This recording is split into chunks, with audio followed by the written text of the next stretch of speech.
habeenay konton iyo saddex cunug dhashay oo weli doonaysa in ay halkaasi ka sii badiso Soomaali gudaheeda ma ahan oo waa wadamo kale soo dhawaada sheekadan oo la yaab ku noqotay ummadda Soomaaliyeed qayb kamid ah oo ay soo gaartay ayaan halkan idinku soo gudbin doonaa falcinada ka dhashay iyo habeenaydan halka ay ku sugan tahay Cumarku waxyaana hadii uu muuqaal ku soo gaaro waxa ka codsanaya inaad sii shir gareyso oo aad saaxiibada la soo wadaagto qaybta hoose ee faaladana aragtidina nagula wadaagtaan markale soo dhawaada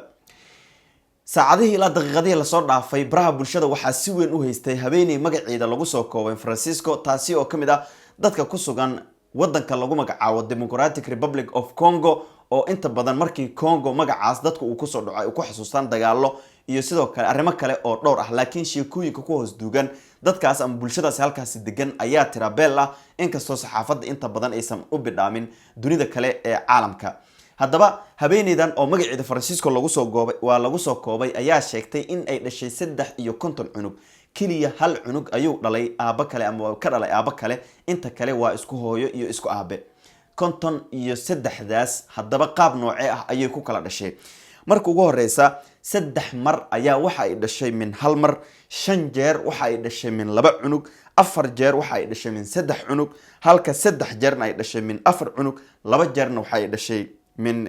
5 cunug taasi oo tirada guud ka dhigaysa 53 cunug waxaana la yaaban guud ahaanba bulshada kale ee Soomaaliyeed iyo kuwa kale ee caalamka habeenaydan waxa ay sheegtay in iyada oo 16 jir ah ay nin guursatay wiilkeedii ugu horeeyay cunugoodii ugu horeeyay aabiis ay kala tageen kadibna ay guursatay nin kale kaasi oo 52 cunug ay ka dhashay ilaa ay haddana rajadeedu waxa ay tahay inay halkaasi ka sii badiso oo waliba ay sii wado dhalmada marka la joogo wadankaas waxa ay sheegtay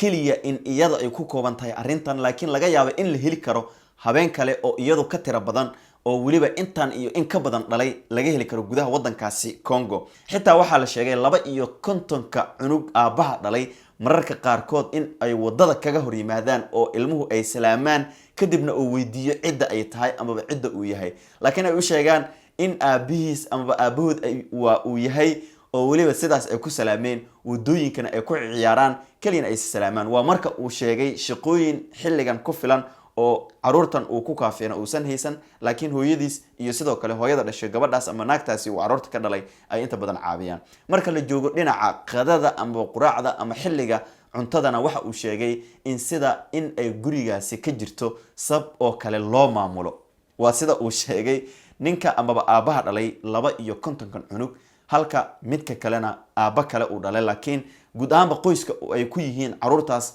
53 cunug